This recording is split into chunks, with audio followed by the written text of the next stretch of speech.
Dios es bueno y para siempre su misericordia.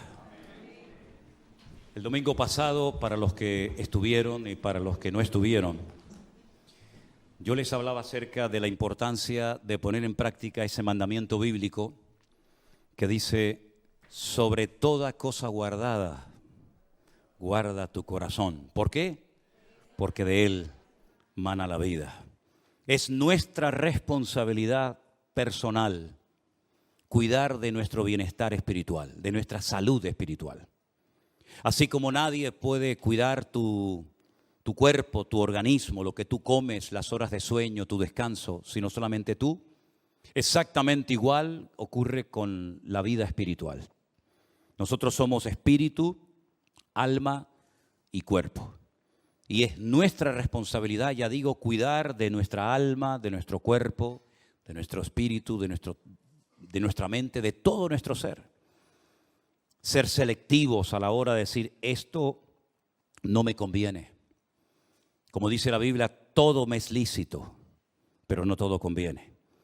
¿Qué tipo de películas? Hay gente que está todo el día enganchado, ¿verdad?, atrapado a películas de terror. ¿Y qué producen esas películas? Paz, deseo de alabar a Dios, de acercarse a su presencia, de leer su palabra. Todo lo contrario. Está prohibido. ¿Hay alguna parte que digas prohibido ver películas de terror? No, no está prohibido. Pero nosotros ya no necesitamos movernos única y exclusivamente por prohibiciones. Si ustedes ven en el Antiguo Testamento, constantemente se emplea la palabra no, no, no, no, no esto, no aquello, no matarás, no. Nosotros ya no necesitamos una lista de lo que no se puede hacer, porque dice la Biblia que el Espíritu Santo que mora en nosotros nos indica, nos muestra lo que está bien, lo que está mal, lo que agrada a Dios, lo que desagrada y entristece, por decirlo de alguna manera, el corazón de nuestro Dios. Por lo tanto, a veces no hace falta que te digan: mira, eso está mal, no lo hagas, hombre. ¿Qué haces viendo todo el día pornografía? ¿Qué sacas con eso? Un hombre casado, una mujer casada, ¿qué estás haciendo? Perdiendo el tiempo, pareces un crío de 15, 18, 20 años, ¿verdad? ¿Está prohibido? No, no es ningún delito. ¿Pero de qué sirve? De nada. ¿Está prohibido, por ejemplo, no sé, fumar? No, no está prohibido. Pero hombre, yo creo que sería bueno, ¿no? Creo que sería bueno que en un momento determinado de tu vida dijeras, como mucha gente que no son cristianos, incluso ateos, dicen: ¿para qué voy a estar gastando mi dinero, corriendo el riesgo de enfermarme inútilmente? Voy a hacer todo lo posible por dejar de hacer esto, ¿sí o no? Tenemos que ser selectivos y tener mucho cuidado con la salud espiritual, porque nadie mejor que tú lo puede hacer. Seguramente a algunos de los que están aquí les va a sonar esto que les voy a decir, a otros probablemente de nada. ¿Ustedes se acuerdan que hace años, hace muchos años, había una canción que decía: 3 cosas hay en la vida? Los que saben esa letra ya tienen una edad, porque esa letra no es de la semana pasada, 3 cosas hay en la... No la voy a cantar, la podría cantar, pero no es plan, ¿no? 3 cosas hay en la vida: salud, dinero y amor. Y el que tenga estas 3 cosas, que le dé gracias a Dios. ¿Se acuerdan? Qué tremendo, ¿no? Seguramente más de uno de ustedes la habrá cantado en su momento o te traerá algún recuerdo. Pues, queridos hermanos, la salud espiritual es fundamental. Nosotros estamos rodeados, si se dan cuenta, de gimnasios. Hay docenas de gimnasios por todas partes. En esta calle hay 3 o 4, en la de más arriba otros 3 o 4, por aquí abajo, por la zona de más arriba también. Y es que se han puesto de moda, si me permiten, los gimnasios. Usted ve a la cantidad de gente joven, sobre todo, que están todo el santo día levantando pesas, haciendo ejercicio, tratando de perder peso y tener ese cuerpo 10, ¿no? Para poder caer bien y para ser aceptado por la sociedad. Pero muchas veces, y no tengo nada en contra del deporte, ni muchísimo menos, pero muchas veces he pensado, y esa gente que dedica tantas y tantas horas al deporte, a los gimnasios, ¿cuántas horas dedican a su alma? ¿Cuántas horas dedican a cultivar su espíritu delante del Señor? Bueno, vamos a hablar en esta tarde acerca de esto. Yo quisiera llevarles a Hebreos capítulo 5, por favor, si tienen la Biblia en la mano o quieren seguir la lectura conmigo. En Hebreos, concretamente el capítulo 5, a partir del versículo 12, la palabra del Señor nos dice así: porque debiendo ser ya maestros, después de tanto tiempo, tenéis necesidad de que se os vuelva a enseñar cuáles son los primeros rudimentos de las palabras de Dios. Y habéis llegado a ser tales que tenéis necesidad de leche y no de alimento sólido. Y todo aquel que participa de la leche es inexperto en la palabra de justicia. ¿Por qué? Porque es un niño. El alimento sólido es para los que han alcanzado madurez, para los que por el uso tienen los sentidos ejercitados en el discernimiento del bien y del mal. Como he dicho en otras ocasiones, estos hebreos, estos judíos que van a recibir esta carta por parte de quien la haya escrito, ya eran segunda o tercera generación, eran hijos de creyentes. Eran personas que ya se suponía que tenían que estar a un cierto nivel, a una cierta estatura espiritualmente hablando. Sin embargo, algo había ocurrido en ellos que se habían quedado como los bonsáis, enanitos, pequeños, ¿verdad? Qué bonito los bonsáis, ¿verdad? Arbolitos en miniatura, pero realmente a la hora de la cuestión práctica sirven o prácticamente de nada.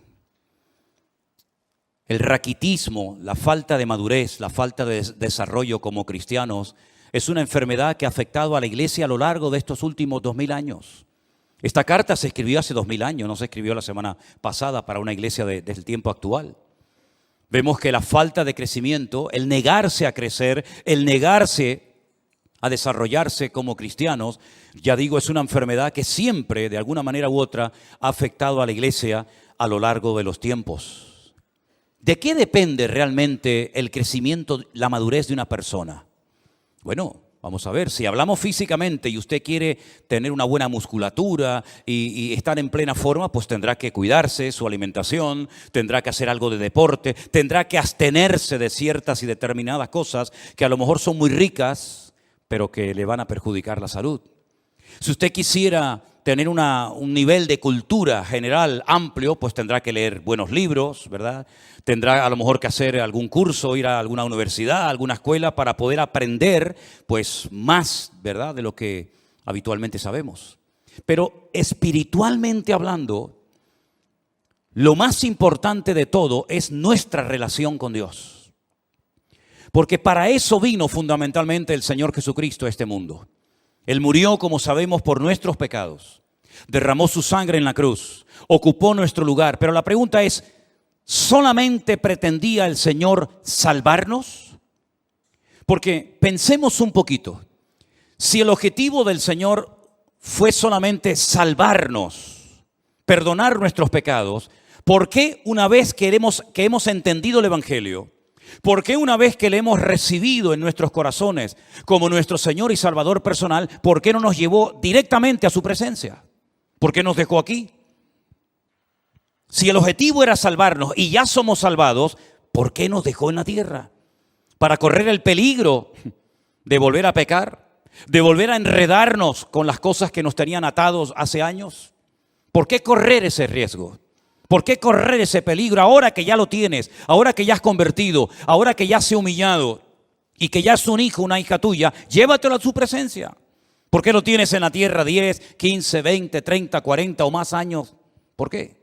Porque hay algo que la Biblia enfatiza mucho y es el crecimiento, la madurez, el desarrollo espiritual.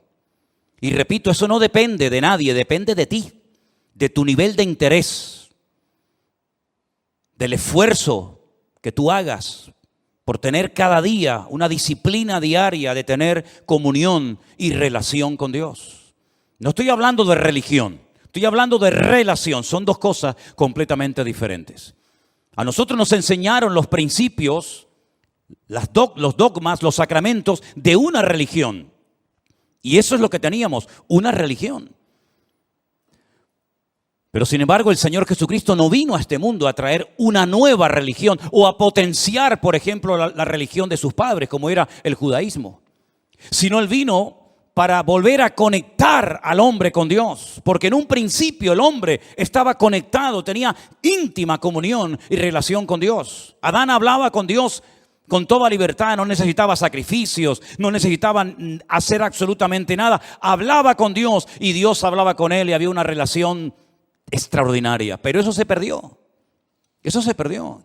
El hombre pecó, el hombre se desconecta de Dios, queda fuera de la cobertura de Dios y automáticamente entra en un sistema, como bien saben ustedes, de sacrificios, de rituales, de holocaustos, ¿verdad? Derramamiento de sangre. Luego vino la ley, un montón de mandamientos, concretamente 613, y uno dice, pero ¿y comunión con Dios? Pocos eran los que tenían comunión con Dios. Por ahí hay uno que se llama David, que dice que llegó a ser el hombre más cerca del corazón de Dios. Por ahí hay gente como Samuel, como Moisés, ¿verdad? Como tal vez Abraham. Pero a nivel nacional, esa relación, esa comunión, esa amistad que existía del hombre con Dios, se perdió completamente. Y cuando el Señor Jesucristo vino, en una ocasión, le dijo a sus discípulos, ustedes quieren ser mis amigos. Porque si ustedes simplemente lo que quieren es que yo les trate como un maestro que le da clases a sus hijos, a sus discípulos, pues ahí nos quedaremos. Pero si quieren profundizar y si ustedes quieren ser mis amigos, yo les voy a decir qué tienen que hacer. Y les dijo, haced todo lo que yo os enseñe. Y llegaremos a cultivar y a desarrollar una relación de amistad entre ustedes y yo. ¿Cuántos en esta tarde quieren ser amigos de Dios? ¿A cuántos en esta tarde les interesa tener comunión y relación personal con Dios? Hay algunos que dicen que eso es imposible. Hay algunos que a lo largo de la historia, como un tal Spinoza, un filósofo judío, y como incluso Albert Einstein dijo que bueno, que eso de tener relación con Dios, eso es imposible. Creían en Dios, pero no creían en un Dios personal. No creían en un Dios que se interesara por tu vida, por tus necesidades, por tus problemas, por tus luchas, por tus pruebas, sino en un Dios que estaba por ahí, pero tan ocupado que búscate la vida, porque para eso yo te di un cerebro, unas piernas, un ojo, y para eso di leyes a la naturaleza, y a la hora de la verdad, pues Dios no aparece por ninguna parte. Cuando uno analiza la palabra de Dios, tanto en el Antiguo como en el Nuevo Testamento, pronto vas a descubrir que Dios quiere mucho más que simplemente una relación de Dios a criatura, sino una relación de padre a hijo, una relación de amor, una relación de confianza, de amistad. Incluso en la carta a los Hebreos, el que la haya escrito, dijo que ahora podemos tener acceso y debemos acercarnos a Dios con libertad. No acercándonos a un Dios desconocido, frío, distante, indiferente, que es imposible conocerlo, sino todo lo contrario. Es un Dios que se ha revelado y ahora conocemos que Dios no solamente es un Dios creador, como lo vemos en el Génesis, sino es un Dios que perdona, un Dios que se compadece, un Dios de misericordia, un Dios que vino a buscar y a salvar lo que se había perdido, un Dios que se humana, que se encarna, que habita entre nosotros para entender nuestras miserias, para caminar como nosotros y sobre todo para elevarnos y mostrarnos que en esta vida, aunque tengas salud, dinero y amor, si no tienes a Dios, no tienes absolutamente nada. Porque en esa antigua canción se enfatiza y se apunta a lo que todo el mundo quiere tener: salud, dinero y amor. Y como dice la canción, en el que tenga estas tres cosas, que le dé gracias a Dios. Pero ¿y si no tengo salud? Si no tengo dinero, y si en el amor he tenido muchos problemas, entonces no tengo motivos para darle gracias a Dios. ¿No tengo ninguna razón de vivir? Por supuesto que sí. En la Biblia encontramos personas que no tenían una buena salud, no tenían una buena economía y no tenían ni siquiera amor, sino todo lo contrario. Y sin embargo tenían una relación y una amistad con Dios realmente extraordinaria. Y es que la vida no consiste solamente en tener salud, dinero y amor, sino el objetivo de la vida es tener comunión y relación con Dios. Y por eso Él dice, yo soy el camino, yo soy la verdad y yo soy también la vida. Y nadie va a ir al Padre sino solamente a través de mí. Es decir, no solamente Él nos muestra que quiere tener comunión con nosotros, sino nos enseña cómo puedo acercarme a Él a través de su sacrificio, a través de sus méritos. En ningún momento menciona la palabra religión, en ningún momento me da una lista, un decálogo como se le dio al pueblo de Israel en el Antiguo Testamento, sino que ahora dice, mira, te lo voy a poner más fácil todavía. Así como el pueblo de Israel se esforzaba y se esforzaba tratando de agradar a Dios y nunca lo consiguió porque a lo mejor eran demasiados mandamientos, yo voy a resumir todo eso en dos solamente. El primero y más importante, amarás al Señor tu Dios con toda tu alma, con todo tu corazón y con todas tus fuerzas. Y el segundo, y amarás al prójimo como a ti mismo. Si eres capaz de cumplir con estos dos mandamientos, has cumplido con toda la ley y con todos los profetas. ¿Cuántos dicen amén? Es decir, que vemos que insistentemente en cualquier generación que busques, en cualquier libro, a través de la escritura de cualquier profeta, vas a encontrar que la meta, el objetivo, el anhelo de Dios es volver a tener comunión con el hombre. Y hace todo lo que está a su alcance para ponerse a su nivel y para enseñarle que el hombre si quiere, puede volver a tener comunión y relación con Dios. Tu salud espiritual depende del nivel de relación y de comunión que tengas con Dios. Amén, hermanos. En segundo lugar, si tienes relación y comunión con Dios, vas a anhelar, vas a querer. El Espíritu Santo que mora, que vive en tu corazón, te va a impulsar a las Escrituras, al manual de instrucciones, a través del cual vas a descubrir el corazón de Dios. Te vas a dar cuenta qué es lo que a Él le agrada, qué es lo que Él espera de ti, cuál es el propósito de tu existencia. Y entonces te vas a dar cuenta de que necesitas tener conocimiento de la Biblia, conocimiento de las Sagradas Escrituras, relación con Dios, conocimiento de las Sagradas Escrituras, para que pueda conocer en todo momento las instrucciones del Creador, el diseño, los planes de Dios para mi matrimonio, para mi familia, para mi vida personal, para mis negocios, para la vida de mis hijos, de mis nietos, etcétera, etcétera. Y no vayas por la vida inventándote cosas que Dios nunca le pidió a nadie que hiciera. Para que no vayas por la vida tocando puertas y buscando palabra por aquí, por allá, sino que Dios te dice, toma, ahí tienes toda la Escritura. Y como dijo Pablo a Timoteo, ocúpate en la lectura. Dedica tiempo a conocer las Sagradas Escrituras, porque ellas pueden producir en ti sabiduría de Dios y pueden hacerte un hombre de Dios, de lo cual no tendrás nada que avergonzarte en esta vida. Y por si hay alguna duda, bueno, ¿qué parte leo? ¿Será esta más inspirada, esta menos inspirada? Le dice a Timoteo y por consiguiente a todos nosotros, toda la Escritura es inspirada por Dios, toda. Desde el Génesis 1:1 hasta el Amén de Apocalipsis, cada texto, cada parábola, cada historia, cada profecía, todo ha sido inspirado por el Espíritu Santo para que tengas una base sobre la cual edificar tu fe y poder desarrollar una íntima y maravillosa comunión con nuestro Creador. ¿Cuántos dicen amén? Y entonces cuando tengas una óptima relación con Dios y un nivel de conocimiento de las Escrituras, va a venir solo algo que es imprescindible hoy en día para poder vivir una vida cristiana victoriosa. ¿Saben lo que es? Lo que hemos leído en esta noche. El discernimiento espiritual. El discernimiento del bien y del mal. Lo que te va a permitir tener como una especie de alarma, una especie de alarma espiritual, de sensibilidad espiritual, diciendo, eso no es de Dios.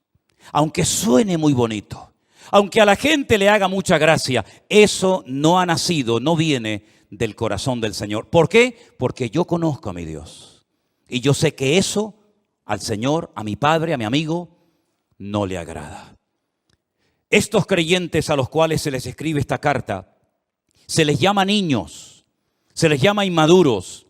Se les dice en otra porción, no he podido profundizar para enseñarles cosas más profundas porque me resulta muy difícil buscar términos que ustedes puedan entender. Y no es que sean cosas muy profundas y difíciles de entender, sino como dice aquí, os habéis hecho tardos para oír.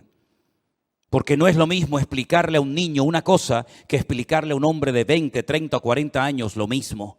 Tienes que cambiar el lenguaje, tienes que hablar en una terminología, en una forma diferente. ¿Por qué? Porque es un niño y no te va a entender. Y eso es lo que está diciendo el autor de la carta a los Hebreos.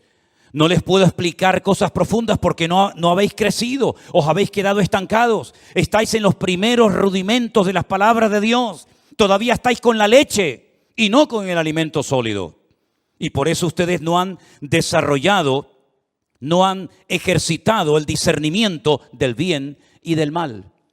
Si ustedes recuerdan el mensaje que di hace unos domingos atrás acerca de la muerte de 2 hijos del sacerdote Aarón, dice la Biblia que a partir de ese momento se les dijo a los sacerdotes del Antiguo Testamento que no entraran bajo los efectos del alcohol para que no les pasara lo mismo que les pasó a sus hijos. Pero añade a continuación, y para que en todo momento seáis capaces de discernir entre el bien y el mal, entre lo que es inmundo de lo que es puro o limpio.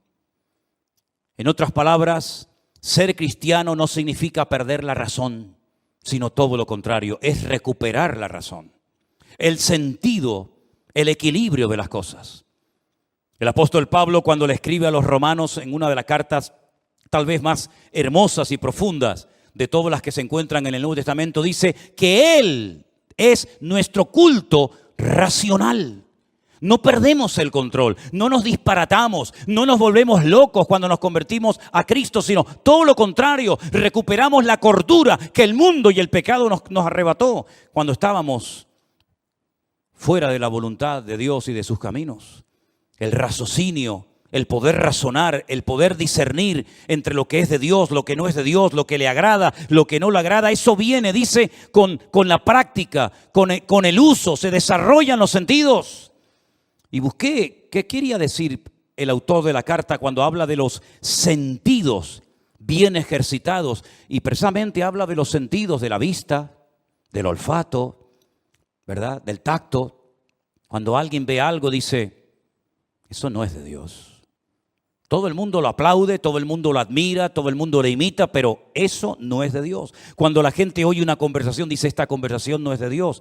Porque esto, en vez de traer edificación, lo que aquí estamos es criticando y cuestionando a una persona que ni siquiera está delante para poder defenderse. Esto no es de Dios. La Biblia dice que las malas conversaciones corrompen las buenas costumbres. Entonces te desarrollas, creces, maduras como cristiano de tal manera que puedes discernir con tus propios sentidos naturales lo que agrada a Dios y lo que le desagrada a Él. Pero todo eso viene primero de tu relación con el Señor. Por cierto, ¿cómo está tu relación con Dios? Si es que la tienes, que espero que sí.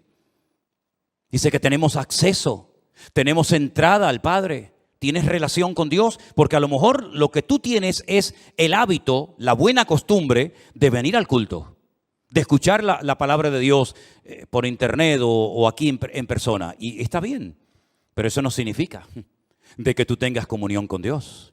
Hay gente que vive de los cultos, pero no porque tengan una comunión con Dios.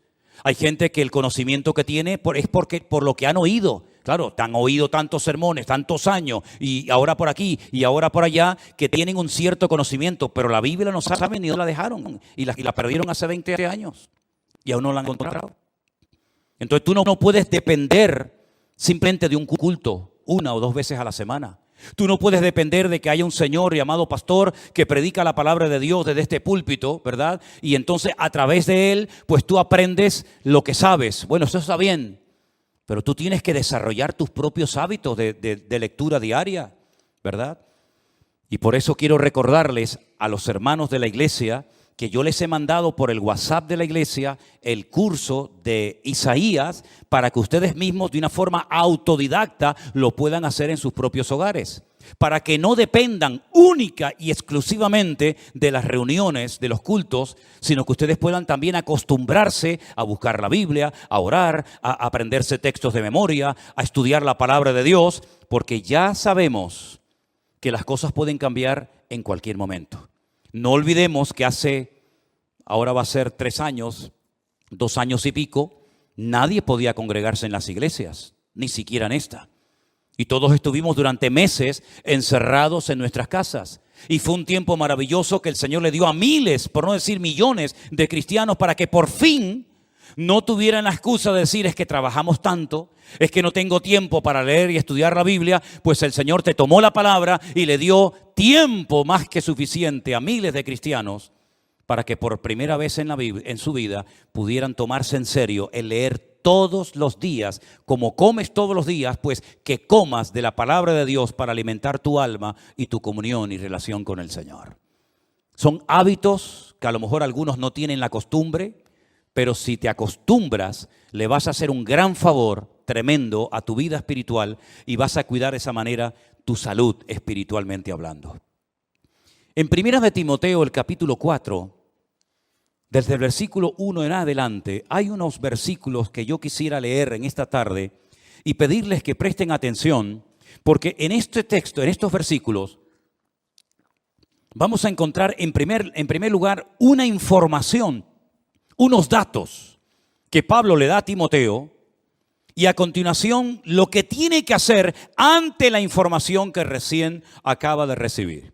Presten atención. 1 de Timoteo capítulo 4, versículo 1. Pero el Espíritu dice claramente que en los postreros tiempos algunos apostatarán de la fe, escuchando a espíritus engañadores y a doctrinas de demonios. ¿Entendió este versículo usted? ¿Lo entendió? Si el Espíritu, Dios, el Señor ha hablado claramente diciendo que en los postreros tiempos. ¿Y esos tiempos cuáles son? Ya estamos en los postreros tiempos, ¿verdad? En los tiempos finales, algunos, no todos, gracias al Señor, apostatarán, abandonarán la fe, darán marcha atrás. Conocieron, pero no quieren continuar. Se enfriaron, se apartaron, se alejaron, se enfadaron. Póngale todos los adjetivos que usted quiera. La cuestión está que dice que apostataron. Ya no están en el camino. Estuvieron, pero ya no están. Han apostatado, han dado marcha atrás, han renegado incluso. Y dice, y escucharán a espíritus engañadores y a doctrinas de demonios. Ahora, ¿cuál es el mejor lugar, la mejor plataforma para enseñar falsas doctrinas? Voy a ponerles algunos ejemplos. Nosotros vivimos o tenemos la iglesia a muy pocos metros del estadio de fútbol. Ese estadio no se utiliza para reunir a la gente los días que hay partido de fútbol para enseñar Biblia en mano falsas doctrinas. El objetivo de ese estadio de fútbol es jugar al fútbol. Es decir, no se hace un culto con el objetivo de adoctrinar a la gente de una forma antibíblica. Si usted va a un teatro, si usted va a un cine, hombre, puede ver alguna escena, puede haber algún momento en la película, en el teatro, que digan algo, que hagan algo que no es bíblico, pero el teatro, ¿verdad? El cine no es un lugar creado y diseñado específicamente para enseñar falsas doctrinas a la gente. Entonces, ¿cuál es el mejor lugar, la mejor plataforma para que el enemigo en un momento determinado pueda enseñar falsas doctrinas a la gente? Las iglesias. Porque en las iglesias lo que se estudia es la Biblia. No venimos aquí a jugar al fútbol. No venimos aquí como una pasarela para lucir ropitas. No venimos aquí para pasar el tiempo ni para estar un rato entretenido viendo una obra de teatro o una película o un acto cualquiera que sea. Venimos aquí supuestamente para alabar a Dios, ¿sí? Y para aprender de su palabra. Luego, las iglesias, si no tienen el discernimiento espiritual suficiente, es el lugar idóneo para que las personas que vienen con su corazón abierto y con ganas de aprender y con ganas de conocer de Dios, en un momento determinado puedan ser engañadas, seducidas y manipuladas con falsas doctrinas. ¿A quién es más fácil engañar? ¿Al que tiene un alto conocimiento bíblico o a una persona que es ignorante de las Sagradas Escrituras? ¿Cuál ha sido el gran problema de miles de cristianos en los últimos años? Que ya no leen la Biblia. Ya no leen la Biblia. E incluso esa costumbre con la cual yo me crié, que todo el mundo venía a la iglesia con la Biblia, ya se ha perdido. Pocos son. Miren esta tarde, por ejemplo, a su alrededor y miren cuánta gente viene como algo normal, ¿verdad? Como llevas las llaves del coche o como llevas la documentación. ¿Y la Biblia dónde está? No pasa nada. Nos ponen ahí una pantalla y ahí la leemos. Incluso algunos, bueno, con el teléfono. Vale, venga, de acuerdo, venga, con el teléfono. Pero algunos ni eso. Ya esa costumbre se perdió. ¿Cómo puede usted comprobar si lo que estamos poniendo en la pantalla, si lo que yo estoy compartiendo es bíblico o es antibíblico? ¿Cómo lo puede saber usted? Primero, no dedica tiempo a escudriñar la palabra. No tiene un conocimiento de la Escritura. Viene aquí, oye a un señor que tal vez no conoce de nada o que le une una cierta amistad o familiaridad, ¿verdad? Y entonces usted se fía. Cuidado, cuidado. Nunca mezcle la amistad y el favoritismo y ni siquiera aspectos familiares con el hecho de tener cuidado a la hora de qué me están enseñando, qué me están a mí instruyendo. Qué bueno sería que los padres que acaban de mandar a sus hijos ahora a las clases de la escuela dominical le preguntaran, espero que lo hayan hecho en algún momento, digo yo. Oye, una pregunta, ¿qué le están enseñando a mi hija en la clase esa donde está ahora? ¿Qué le están enseñando a mi hijo? ¿Puedo entrar a la clase para ver cómo es la clase donde mi hijo está? ¿Quién es la persona que le está enseñando Biblia a mi hijo? ¿Es usted? ¿Es usted, hermano o hermana? Informarse, saber en todo momento. ¿Por qué? Porque la Biblia advierte de que en los últimos tiempos vendrían engañadores y se enseñarían falsas doctrinas. Y yo pregunto, ¿tienen noticia o les ha llegado a los oídos de que esto ya es un hecho en el pueblo cristiano hoy en día? ¿O esto es algo que todavía no hemos visto en la cristiandad? Han proliferado por todas partes las falsas doctrinas, las falsas enseñanzas. ¿Cuántas personas se han unido a la iglesia virtual y cuando nos cuentan lo que les enseñaban, cuando nos cuentan lo que les decían en sus iglesias, que había que pagar un dinero por no sé qué, que había que darle dinero a no sé cuánto, que había que hacer esto y aquello? Yo digo, ¿pero quién les ha enseñado a ustedes todas esas disparates y barbaridades? Bueno, el pastor, por el pastor ni que fuera Dios el pastor. El pastor tendrá que pasar por el filtro de la palabra. ¿O qué pasa? ¿Que el pastor tiene licencia para enseñar y para hacer lo que le da la gana en la iglesia y todo el mundo tiene que decir amén? ¿Pero esto qué es? Entonces la palabra de Dios dice, cuidado porque en los últimos tiempos vendrán falsos cristos, falsos profetas, falsos maestros, falsos apóstoles, falsos pastores. Es que está más claro que agua. Y por la hipocresía de mentirosos que tendrán cauterizada la conciencia, dice aquí, mire esto, qué cosa tan sorprendente. ¿Le suena esto? En los últimos tiempos habría religiones, habría grupos religiosos que prohibirían casarse. ¿A mí esto me suena? ¿A usted no? Hola. ¿Estáis ahí o no? A lo mejor se quedan dormidos, yo no me di ni cuenta. Prohibirán casarse. ¿Y a quién se le prohíbe casarse en esta iglesia? A nadie. Si no se casa es porque a lo mejor no está en el grupo de los desesperados o desesperadas y no ha aparecido su príncipe azul, verde o morado o amarillo, pero no porque no les falten las ganas, ¿verdad? Pero es que dice la Biblia que en los últimos tiempos habrán grupos que prohibirán casarse. Como si el matrimonio fuera algo malo. Prohibirán casarse. Mandarán abstenerse de alimentos. ¿De qué alimentos tenemos que abstenernos los cristianos hoy en día? ¿Acaso se enseña en esta iglesia, cuidado, no coma mucha fruta, cuidado, no coma mucha carne? Bueno, por ahí salió hace poco un ministro diciendo que no había que comer tanta carne. Cara más dura.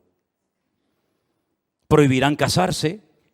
Sin embargo, dice la Biblia que Dios creó todas esas cosas para que con acción de gracias participaran los creyentes, los que han conocido la verdad. Porque todo lo que Dios creó es bueno y nada es de desecharse si se toma con acción de gracias. Entonces hay millones de personas que aceptan que una persona que quiere servir al Señor no se puede casar. Y lo aceptan. ¿Dónde enseñó eso el Señor? Pero no dicen que Pedro fue el primer papa. ¿No dicen por ahí?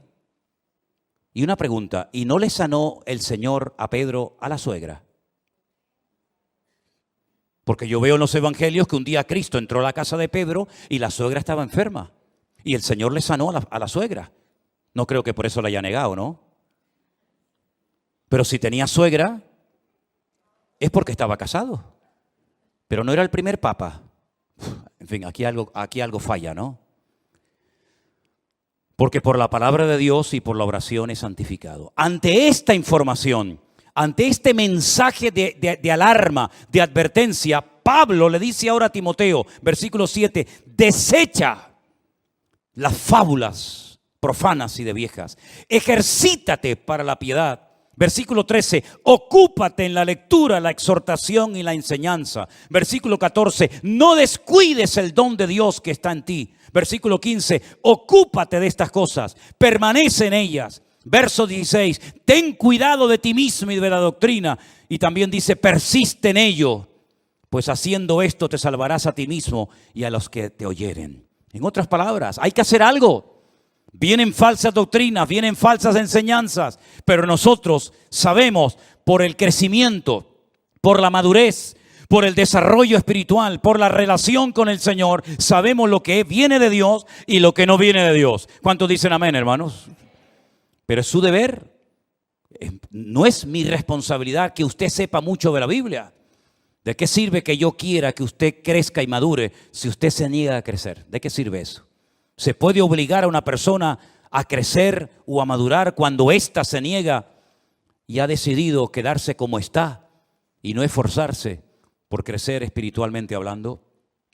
Hermanos, hay gestos, hay cosas que los niños hacen y se les permite, se les tolera. ¿Por qué? Porque son niños. Son niños. No vean ustedes cuando Adriel empieza a soltar gases. Oye, no se corta, no dice, ay, perdón, abuelo. Ay, perdón, abuela, se me escapó. Él no se corta un pelo, él, ala, venga, pierna suelta. ¿Qué le parece? Hay niños que se chupan el dedo. Hay niños que se hacen pis encima. Hay niños que les entra, como decimos por aquí, una perreta de estas que dice, ¿pero qué le pasa? Y venga a llorar, y venga a llorar. Y hay cosas que a los niños se les tolera, se les permite. ¿Saben por qué? Porque son niños y se comportan como niños. Pero ahora usted imagínese ver a nuestro hermano Jair, mientras yo predico, chupándose el dedo. Nuestra hermana Marcela haciéndose sus necesidades encima. Nuestra hermana Cruzita con la chupa en la boca. El otro, y yo digo, ¿pero esto qué es? ¿Esto qué es? Nos daría vergüenza, ¿sí o no? Sí, pero hermana, ¿qué está haciendo? Hermano, córtese un poco, que le están oyendo, que le están viendo toda la iglesia. Porque ya no son tolerables, ya no se ve bien. Cosas que hacen los niños, ya en los adultos no se pueden hacer, hermanos. Pero es que espiritualmente pasa lo mismo. Cuando una persona empieza, cuando una persona no tiene conocimiento bíblico, cuando una persona está dando los primeros pasos, a veces cuenta cosas, a veces comparte cosas en el Facebook, a veces pone cada fotografía, a veces hace cada comentario que tú dices, es que es normal, es que es lógico. Es lógico porque, claro, se lleva 4 días en los caminos del Señor, es normal que todavía haga cosas que... Pero cuando yo era niño, dice Pablo, hablaba como un niño, pensaba como un niño, me comportaba como un niño. Mas cuando ya fui hombre, dejé lo que era de niño. Es decir, los niños se enfadan por cualquier cosa. ¿Se dan cuenta de eso? Se enfadan y a los 10 minutos otra vez son amigos. Y a veces los padres son tan tontos que se ponen peleados entre los padres y después los hijos en 5 minutos ya son amigos otra vez. Y los padres se distanciaron el resto de su vida. ¿Qué te parece? Hermanos queridos, es tiempo de dejarnos de chupar el dedo. Es tiempo de crecer, es tiempo de madurar, es tiempo de desarrollar el discernimiento espiritual por la práctica, por el uso. ¿Y saben algo que el Señor te va a dar para madurar y para crecer? Y lo está haciendo, oportunidades. Aprovecha todas y cada una de las oportunidades que el Señor te da para servir, para madurar y para crecer. Valora Valora todo lo que el Señor está haciendo en tu vida y recibes cada día y cada semana. Sé selectivo, ¿verdad? No te voy a dar una lista, mire, si usted viene a esta iglesia, esto y esto no se puede hacer, esto es lo que tiene que hacer. No trabajamos así. Queremos trabajar con gente adulta, con gente que diga, bueno, ¿qué tengo que hacer? Dígame, ¿qué tengo que hacer si yo quiero convertirme en un buen cristiano? Mire, ¿no tiene Biblia? No. Margarita, dele una Biblia. Usted va a comenzar a leer la Biblia por aquí y por allá y la va a leer, y cuando no entienda algo pregunte, y si no entiende una palabra la busca en el diccionario, y así va usted a comenzar a descubrir un mundo de verdades tremendas que lamentablemente no nos enseñaron. Nos enseñaron que los que quieren servir a Dios no se pueden casar. Si son mujeres, no se pueden casar. Y si son hombres, no se pueden casar. Pero yo ahora me encuentro en la Biblia que una de las señales de los últimos tiempos es que le prohibirían a las personas casarse si quieren servir al Señor. Entonces, ¿en qué quedamos? ¿Es bíblico? ¿Está bien o está mal? Ahí tiene usted una verdad revelada. Nos dicen, para pedir el perdón de tus pecados tienes que ir a un hombre y contarle todos tus problemas, todos tus pecados, y entonces ese hombre te perdona. Bien, vamos a la palabra de Dios y encontramos que solamente Dios puede perdonar los pecados al ser humano. Nadie, ningún cura, ningún pastor, ningún reverendo, ningún rabino, nadie tiene la capacidad de perdonarle los pecados a otra persona. Otra verdad revelada. Encontramos que cuando una persona se muere, su cuerpo lógicamente va a la tumba y se queda, pero dice la Biblia que su parte que viva, su alma, su espíritu, o se va a la presencia de Dios o excluido eternamente de la presencia de Dios. Sin embargo, nos enseñaron que había 4 lugares: cielo, infierno, limbo y purgatorio. Y ahora otra verdad revelada: no hay 4, hay 2. Y así una detrás de otra y una detrás de otra. Y llega un momento en el que usted tiene que pararse y decir, Dios mío, ¿cómo es posible que este libro, tu palabra, que lleva escrita miles de años en este país, se les prohibiera a la gente leerla bajo pena de muerte? Es que eso es historia de España, esa es nuestra historia negra. En este país se quemó a la gente, en este país se mató a la gente por el delito de leer la palabra de Dios y por el delito de llevarle la contraria a una institución, a una mega estructura que enseñaba cosas antibíblicas en vez de ceñirse a la palabra de Dios. Entonces, mis queridos hermanos, ser cristiano no es algo con lo que ya nacemos, nos ponen el cuño, el sello, ¿no? Ya, miren, esta tarde hemos orado por Adriel, pero Adriel tendrá que aceptar al Señor el día de mañana. ¿De qué sirve de que su abuelo fuera pastor? ¿De qué sirve de que sus padres sean convertidos? ¿De qué sirve que haya nacido en el seno de una iglesia donde en poco tiempo estará jugando con los niños y asistiendo a la escuela dominical y participará de los campamentos si el Señor lo permite, ¿verdad? ¿De qué sirve todo eso si él no desarrolla, si sus padres no le inculcan la importancia de lo que yo estoy enseñando? Relación con Dios, conocimiento de las Escrituras para poder llegar a un nivel de poder discernir entre el bien y el mal. ¿De qué sirve todo eso? Teoría, teoría y teoría. Y usted lo que necesita es dejarse ya de cuentos, dejarse de teorías, de buenos planes y de buenas intenciones y decir, Señor, yo quiero cambiar, yo quiero crecer, yo quiero madurar, yo no quiero estar hoy súper animado porque tú me has hablado, tú me has bendecido y mañana lunes si te encuentro por la calle vas a estar hecho polvo. ¿Por qué? Porque tu mujer no sé qué, porque tu hijo no sé cuánto, porque el marido no sé... Así no puedes vivir, querido hermano. Tú tienes que aprender a tener una madurez, una estabilidad y una firmeza. Y eso es posible conseguirlo en la vida. Si no fuera posible, yo te estoy tomando el pelo. Pero te estoy enseñando verdades bíblicas para que tú madures y no dependas de mí. No dependas de la iglesia, no dependas de los cultos, sino dependas única y exclusivamente de tu comunión y de tu relación con tu Dios y con tu Señor. ¿Cuántos dicen amén? Cierra tus ojos ahí donde estás y pídele al Señor con todo tu corazón, si así lo deseas. Señor, entra en mi vida y cámbiame, Dios mío. Yo quiero crecer. Yo quiero madurar, yo quiero tener comunión y relación contigo.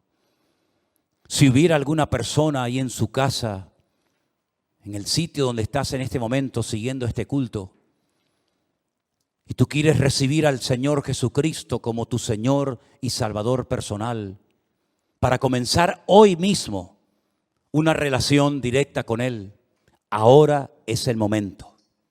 Has escuchado la palabra, has escuchado la enseñanza, ahora te corresponde a ti decir: Dios mío, perdóname. Ven a mi vida, Señor, cambia mi corazón. Yo quiero recibir al Señor Jesús en mi corazón como mi Señor y Salvador personal. Quiero caminar contigo todos los días de mi vida, Señor. Quiero conocerte, quiero esforzarme, quiero estudiar la palabra de Dios, la cual me abrirá los ojos y me permitirá servirte como tú quieres que lo haga, Señor. Ríndale su vida al Señor Jesús en este momento, mi querido amigo y hermano. Abra su corazón para que Él entre. Esta no es una invitación para que usted venga aquí. ¿Quiere venir aquí? Ahí están las puertas abiertas. ¿No quiere venir más? Dios le bendiga. Pero si el objetivo de esta iglesia no es que la gente venga aquí y se congreguen aquí, o los que están en su casa que formen parte de la iglesia virtual, si el objetivo es que tú conozcas a Cristo, que tú le sirvas y le honres a Él, y que te congregues donde quieras, con nosotros o en otra congregación, da igual. Pero lo importante es que tú te conectes a la fuente de la vida, al camino, la verdad y la vida, que es el Señor Jesús, al único mediador entre Dios y los hombres, al único nombre bajo el cielo dado a los hombres, a través del cual podemos ser salvos. Señor, en esta tarde nos rendimos a ti. Dígalo conmigo, hermano. Yo me rindo a ti, dígalo conmigo. Yo me rindo a ti en espíritu, alma y cuerpo. Quiero crecer, quiero conocerte, quiero servirte con eficacia en tu reino. Y te pido que trabajes en mi vida para que yo, Señor, sea un buen hijo de Dios, una buena hija de Dios, honrándote y sirviéndote con todo lo que haga a lo largo de mi vida. Gracias, Señor, por tu amor, por tu misericordia, por tu paciencia y por todo lo que tú me darás a partir de hoy, en el nombre de Jesús. Amén. Hermanos queridos, antes de marcharse de aquí, quisiera decir unas cuantas cositas rápidas. Miren, durante mucho tiempo la gente nos ha pedido las canciones que cantamos aquí. Nosotros en su momento grabamos 3 CDs. Y esos 3 CDs, que son músicas nuestras, compuestas, escritas aquí en la iglesia, ustedes las pueden escuchar ya gratuitamente a través de la página web, pero la página web les lleva a Spotify, ¿sí? Entonces la gente nos está escribiendo últimamente y nos dice, hay un enlace, hay un link que cuando pincho en él me lleva a Spotify a escuchar las canciones de la iglesia. ¿Eso es de ustedes? Sí, hermanos, no tengan problema. Lo ha hecho Matías para que así cualquier hermano en cualquier parte del mundo pueda escuchar en cualquier momento las alabanzas que cantamos aquí en la iglesia. Y Dios mediante, ¿verdad?, iremos subiendo las canciones nuestras. No podemos subir canciones que no son nuestras, que tienen derechos de autor, pero las que son nuestras, que han sido compuestas aquí por nosotros, las podemos subir sin ningún problema, ¿de acuerdo? Así que si ustedes quieren escuchar en cualquier momento las alabanzas de la iglesia en Spotify, las pueden escuchar. Eso por una parte. De hecho, perdón, están sí, en todas las volumen plataformas. a Matías, por favor, para que se oiga afuera. Espera, un segundo. Ahí está. Dale. De hecho, están en todas las plataformas, ¿vale? Están en Apple Music, en Spotify, en Deezer, en un montón. Y algunos a veces preguntan, ¿y por qué no las ponen directamente en la página? Y algo que está muy bien, sinceramente, que tener en cuenta es que cuando lo ponemos ahí, nos alegramos de ver que, a pesar de que esa música sí se puede escuchar gratis, ¿vale? No tienen que pagar nada. Hay algunas compañías como Apple, por ejemplo, que te cobra por todo. Si quieres escuchar música en Apple, tienes que pagarla. Pero Spotify, por ejemplo, es gratuito, ¿no? Exacto. ¿Y qué es lo bueno de esto? Que hoy hablaba con Manolo esta mañana y podemos ver en estadísticas que así como en YouTube te dice, mira, nos están viendo de tal lado, podemos ver hermanos que nos están escuchando desde Alaska. Que uno ni se piensa que alguien de Alaska va a buscar una canción desde nuestra. Japón. Desde Japón también. Desde países de Sudamérica, desde países que ni siquiera sé cómo se llaman. y te va diciendo la cantidad de gente, y eso Sí, es bueno muy también lindo. saber de que nosotros no estamos solos acá en la isla, no solo la Amén. iglesia en México, sino quizás hay un montón de hermanos que participan en las alabanzas, en los mensajes en YouTube que ni siquiera conocemos y que están en otras partes del mundo oyendo también. Así Vale. es. Por eso es bueno, Muy lindo, gloria a Dios. por eso es bueno tirar de las bonito. plataformas, ¿no? Qué bueno. Nuestro hermano Armando, que es el que siempre recibe mensualmente las estadísticas de los canales, de lo que emitimos, hoy me mandaban unas estadísticas que yo sinceramente las mandé al WhatsApp y son sorprendentes. Desde el año 2008 hasta hoy, hasta este día, ha habido visualizaciones, que no son personas, ¿no? Visualizaciones 155 millones. Yo sé que 155 millones de visualizaciones de lo que estamos emitiendo desde esta pequeña isla, que la hemos puesto de moda en el mundo. Créame que yo voy a tener que hablar con el Ayuntamiento de Tenerife, con el Gobierno de Canarias, porque miles y miles de personas que no sabían ni dónde estaban las Islas Canarias, pues 155 millones de visualizaciones de personas ahora saben dónde está Santa Cruz de Tenerife y dónde están las Islas Canarias, pero sobre todo, dónde está el Señor Jesucristo, que a Él le damos toda la gloria y toda la honra, que eso es lo verdaderamente importante. Gloria a Dios, gloria a Dios. Estados Unidos sigue estando a la cabeza en cuanto a número de personas que entran, pero la ciudad del mundo donde más gente ve los cultos, el pastor online, los devocionales, ¿saben cuál es? Bogotá. La ciudad de Bogotá, no el país, pero en sí la ciudad de Bogotá es de donde más nos ven y nos siguen personas. Que por cierto, Dios mediante, ahora el mes de septiembre estaremos visitando a nuestros hermanos de Bogotá, de Tierra Alta, estaremos yendo a Colombia y también visitando a nuestros hermanos de Ecuador, Dios mediante. Hemos tenido una reunión ayer con todos los colaboradores del grupo número 1 para organizar los congresos que vamos a tener el próximo año.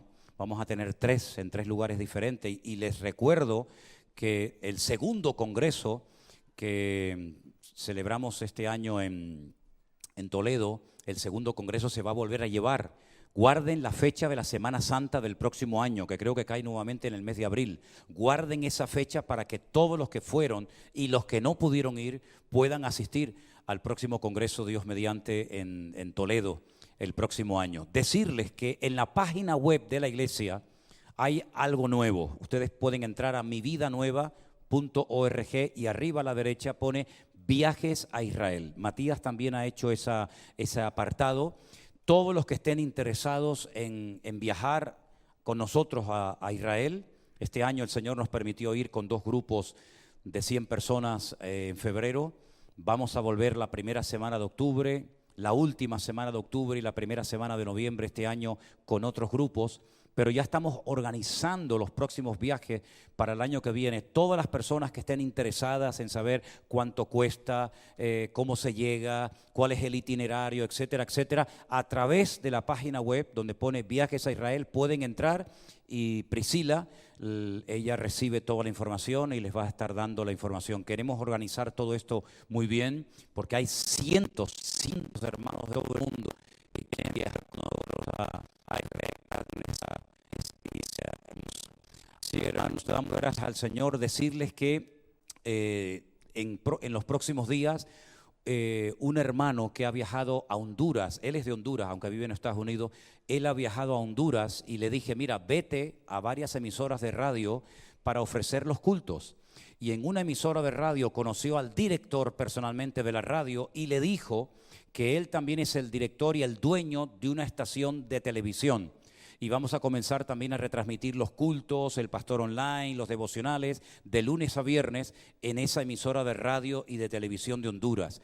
En 8 emisoras de radio en Guatemala ya se están emitiendo los cultos que celebramos aquí en Tenerife. Es decir, hermano, la verdad es que estamos tan agradecidos porque vemos que el Señor no para de abrir puertas por todas partes, ¿sí?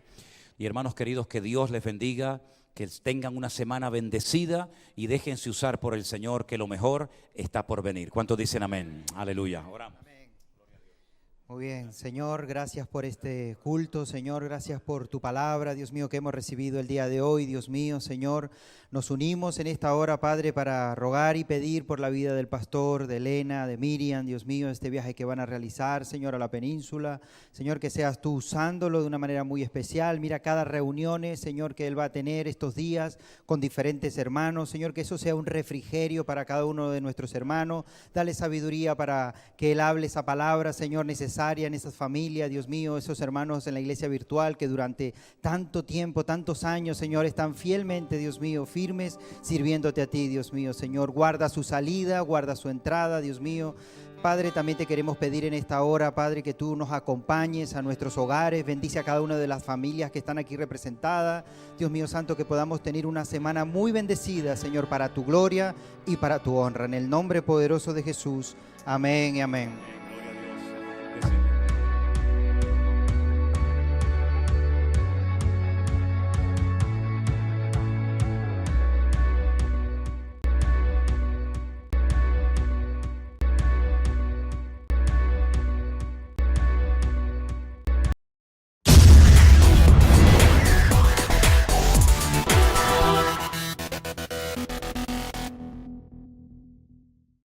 Cierra tus ojos un momentito, vamos a hacer una pequeña oración porque vamos a pasar ya directamente a la palabra y me gustaría que a partir ya de estos momentos prestáramos suma atención a lo que en esta tarde, pues en fin, el Señor tiene que decirnos y podamos recibir la palabra idónea para la vida de todos y cada uno de nosotros que estamos aquí. Él conoce tu corazón, tu necesidad, lo que estás pasando, lo que vas a pasar, todo está bajo el control del Señor, nada ocurre por casualidad.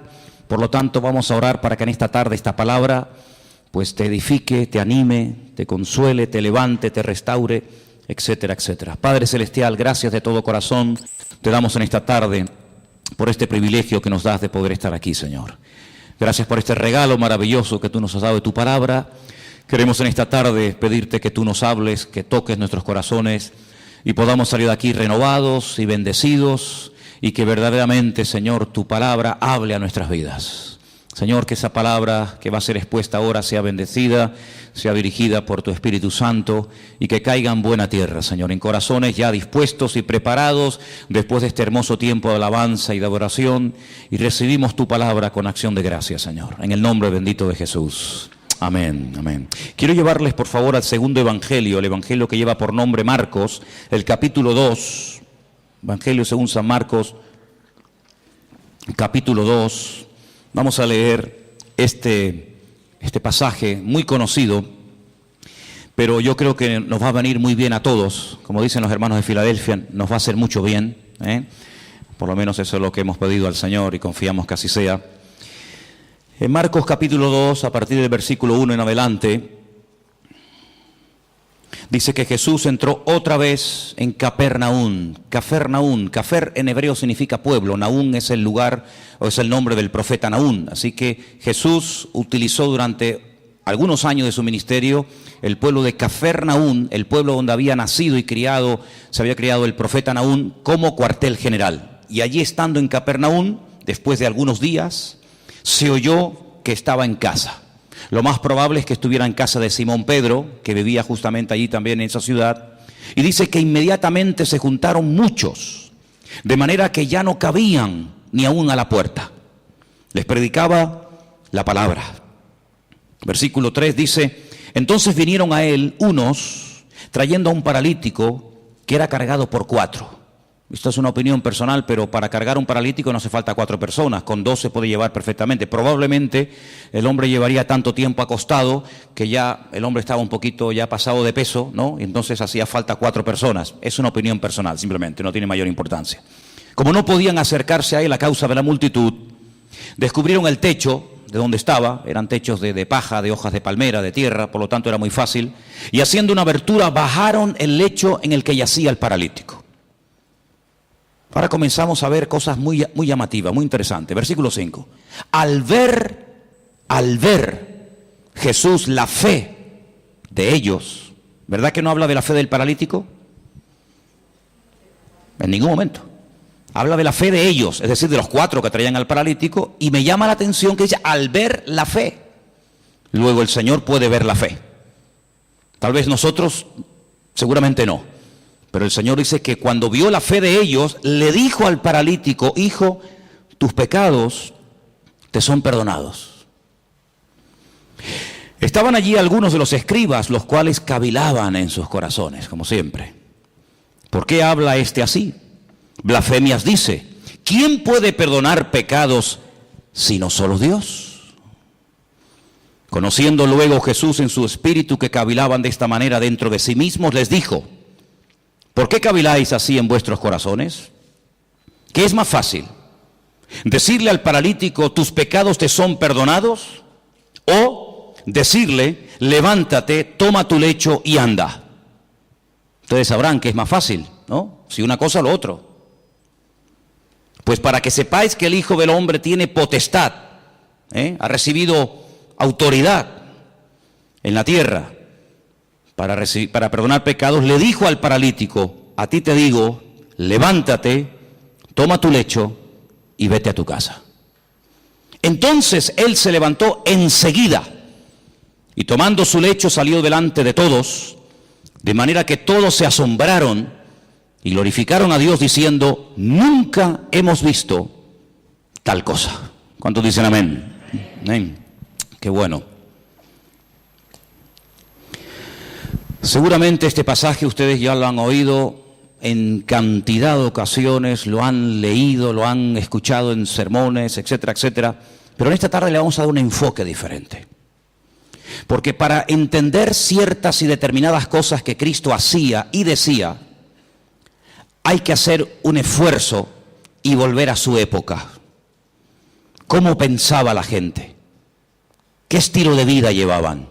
¿Cuáles eran sus tradiciones, sus leyendas, sus costumbres? Y entonces vamos a entender mucho más lo que el Señor dice en este pasaje y lo que a continuación también hace. Primeramente vemos a 4 personas que no se desaniman ante los obstáculos, personas con una iniciativa tremenda, la fe que les motiva es imparable, y cuando llegan a la casa donde está el Señor predicando, al ver que no pueden entrar, no se derrumban, no se vienen abajo, no dicen, bueno, venimos otro día, hoy hay demasiada gente, es imposible llegar hasta donde está el maestro, mañana volvemos, sino todo lo contrario. Vemos que la fe nos motiva a seguir adelante, a pesar de los obstáculos, a pesar de las dificultades. La fe es el motor que mueve nuestra vida, nuestras acciones, nuestras palabras, nuestros pensamientos. Y esta gente sube a lo alto del terrado y dice la palabra de Dios, como hemos leído, que hacen un agujero en el techo y descienden a este hombre hasta llegar hasta donde está el Señor. Luego vemos que la fe es el ingrediente indispensable para que tú y yo no nos vengamos abajo en momentos de dificultades en la vida. La fe es el elemento indispensable y más que nunca en estos tiempos para que nuestra vida siga adelante y no se frene ante los obstáculos que van a aparecer sí o sí. Por eso una de las razones por las cuales el Señor nos dio la fe, no solamente es para que inicialmente le conociéramos y tuviéramos un encuentro y una experiencia personal con Él, sino que la fe también nos ayuda a mantenernos, no solamente a alcanzar la salvación a través de Cristo, de sus méritos, sino para que haya una vida de mantenimiento y de proceso y de acceso continuo a las bendiciones del Señor. Vemos que la fe no detuvo a esta gente, sino que la fe les ayuda a vencer obstáculos. Probablemente si no hubieran tenido fe hubieran dicho, vámonos, ¿qué hacemos aquí? Nunca nos va a atender, siempre está ocupado, siempre está rodeado de gente, incluso puede ser que hasta más necesitadas que nosotros. Sin embargo, la fe es algo maravilloso porque nos ayuda a vencer el desánimo, la indiferencia, la apatía, otro día vengo. Por eso es fundamental que la fe que tienes, la vives, la uses, para que cuando te vengan los obstáculos que te van a venir a lo largo de tu vida, de la índole que sea, tú puedas vencer cada uno de ellos y utilizar los problemas como una especie de plataforma o de trampolín para conocer las grandezas y las maravillas del Señor en tu vida. ¿Cuántos dicen amén? Ahora vamos a pasar a las primeras palabras que el Señor Jesucristo le dirige a este hombre. Pero antes de entrar en ellas, yo quiero recordarles que aquí el jueves yo hablé acerca de un pasaje que se encuentra en el Evangelio según San Lucas, creo recordar que era el capítulo 13, donde veíamos a una mujer no podemos decir cristiana porque no sería el término correcto, pero el término que aparece ahí es hija de Abraham, es decir, era una creyente, ¿sí? No era una pagana, una idólatra, una que pasaba por la calle y entró a ver qué pasaba allí, sino era una mujer judía, una mujer que había sido criada en la ley de Moisés, en las costumbres del pueblo de Israel. Y dice que durante 18 años había tenido que soportar, había tenido, digamos, entre comillas, que resignarse a la cruda realidad de que a pesar de su fidelidad a la sinagoga, a pesar de su conocimiento de la Escritura, dice la Escritura que ella no se podía enderezar de ninguna manera. El principal de la sinagoga aparentemente ni le prestaba atención. La religión de la época aparentemente no le había servido de nada. Ella oía y asistía a la sinagoga, pero entraba y salía durante 18 años y siempre estaba igual, y yo me atrevería a decir que hasta en algunos casos hasta peor.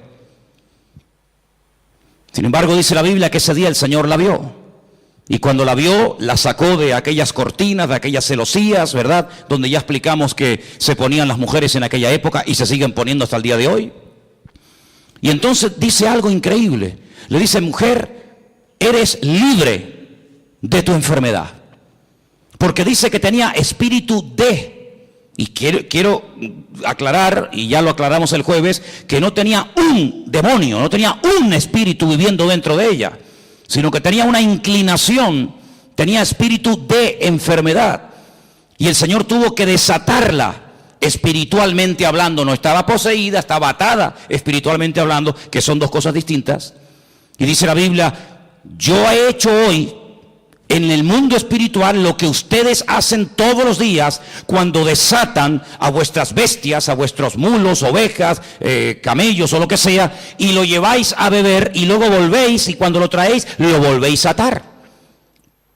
Luego, lo mismo que vosotros hacéis en lo físico, yo lo acabo de hacer en lo espiritual en esta mujer. Y la evidencia de que ahora está desatada, la evidencia de que ahora es libre, es que se puede enderezar. Ella se enderezó y comenzó a glorificar al Señor. Y vimos el día jueves cómo hay ataduras espirituales que se manifiestan en, entre comillas, enfermedades o en deformidades o en problemas de tipo físico. Esta mujer no tenía problemas de artrosis. Esta mujer no tenía la columna torcida, no tenía una escoliosis. Esta mujer tenía un problema de tipo espiritual que se manifestaba y se podía ver, se hacía visible por una curvatura exagerada. Y dice Lucas, que es el médico, que bajo ninguna manera esta mujer se podía enderezar. Luego hay ataduras invisibles que se manifiestan de una forma visible. En este caso, lo que tenía por dentro se manifestaba por fuera. Pero en esta porción, en este capítulo que hemos leído, vamos a ver cómo una persona mentalmente puede estar también atada. En aquellos días, la filosofía de vida era la siguiente: enfermedad, persona enferma, significa que esa persona está en pecado. Porque si no estuviera cometiendo un pecado, la enfermedad no podría tener ningún lugar, ninguna cabida en la vida de esa persona. Fijaros hasta dónde se llegaba. Claro que antes de la caída del hombre, la enfermedad no existía. La enfermedad vino a consecuencia de la desobediencia, de la rebelión del hombre, pero no necesariamente toda persona creyente en la actualidad que está enferma necesariamente está cometiendo un pecado. Porque esa filosofía de vida lo único que trae es condenación, y donde hay condenación Dios no está, porque Dios nos libra de toda condenación.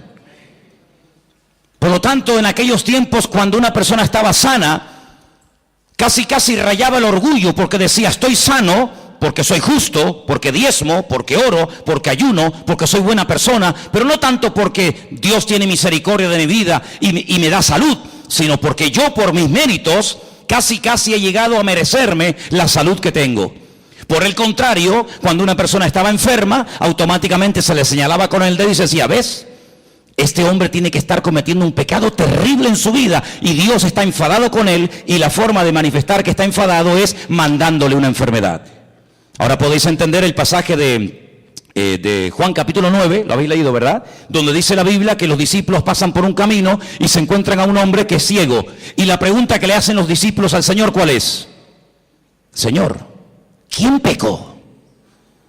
¿Este o sus padres para que este hombre haya nacido así. ¿Os dais cuenta cómo ellos toda enfermedad que la persona estuviera pasando en ese momento la relacionaban directamente, causa y efecto, con un pecado que la persona estaba cometiendo? Los rabinos decían en aquella época que hasta que todos los pecados de la persona no fueran perdonados, nunca podría ser libre de cualquier enfermedad que tuviera. Ahora, con esta información, volvamos al pasaje.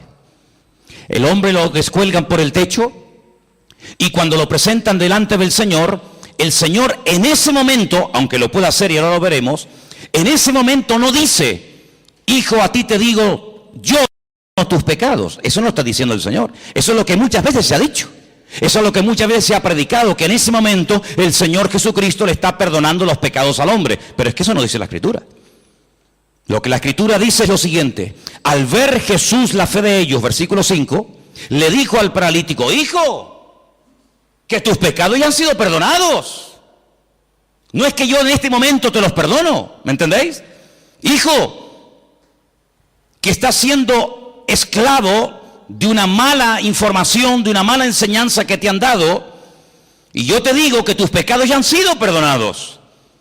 Claro, automáticamente los que estaban allí, parece que había venido como una especie de un comando, ¿no?, del Sanedrín de Jerusalén para pillar al Señor siempre en el más mínimo fallo. Automáticamente comienzan a cavilar y tenían razón. Solamente Dios puede perdonar pecados, nadie puede perdonar los pecados. Pero si os dais cuenta, Jesús no está diciendo en ese momento: a ti yo te perdono los pecados, sino que le transmite la información del Padre diciéndole: hijo, que tus pecados ya han sido perdonados. Por lo tanto, esta enfermedad no es consecuencia directa de un pecado que no ha sido perdonado en tu vida. Fijaros hasta qué punto esto estaba interiorizado, enraizado en la cultura de la época, que si ustedes vienen conmigo un momentito al Antiguo Testamento, a 2 de Samuel capítulo 12, ahora vamos a volver aquí, pero en 2 de Samuel capítulo 12, cuando el profeta Natán llega al palacio del rey David a decirle, a amonestarle acerca del pecado que ha estado cometiendo, si ustedes leen todo el capítulo 12, no nos da tiempo de leerlo ahora, pero leerlo por favor al llegar a casa, 2 de Samuel capítulo 12, en el versículo 13, cuando el profeta Natán le amonesta al rey David, él dice en el versículo 13, entonces David le dice al profeta Natán: he pecado contra el Señor, he pecado contra Dios. Pero Natán le dijo: pero también el Señor ha redimido tu pecado.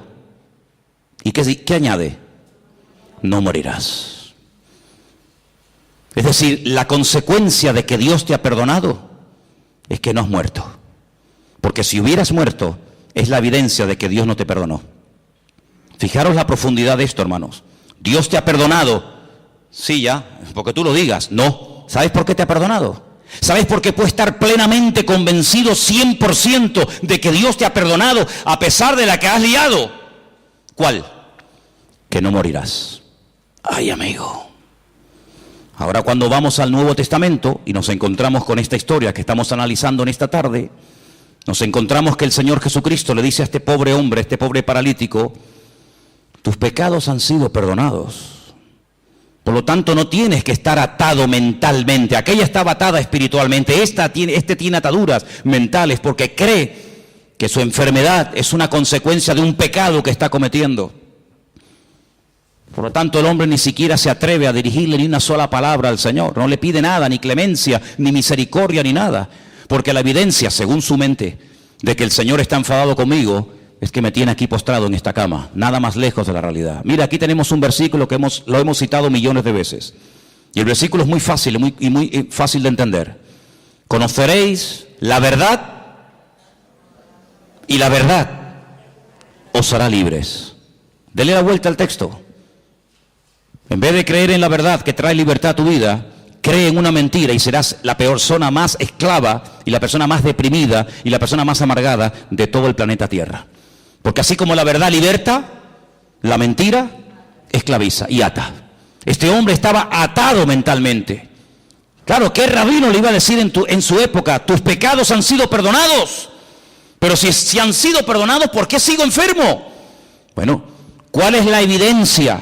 ¿Cuál es la evidencia? Porque claro, decirle: Oye, que Dios es un Dios de perdón, es un Dios de misericordia, que tus pecados han sido perdonados, eso no cuesta nada. Por eso el Señor lanza la pregunta. Aquí hay un mensaje en dos direcciones. Primero hacia el paralítico y también hacia los escribas y fariseos que están allí cuestionando la credibilidad de dichas palabras. ¿Cómo se atreve este hombre a perdonar pecados?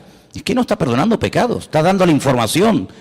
Está trayendo consuelo y aliento y esperanza a un corazón que está creyendo en una mentira. Ahora eso hay que demostrarlo. Muy bien. Pues entonces ahora viene el momento de la verdad. Ahora lo que tienes que hacer es levantarte, toma tu lecho y sal de aquí caminando, y será la evidencia visible, el botón de muestra, que demostrará que efectivamente tus pecados son perdonados.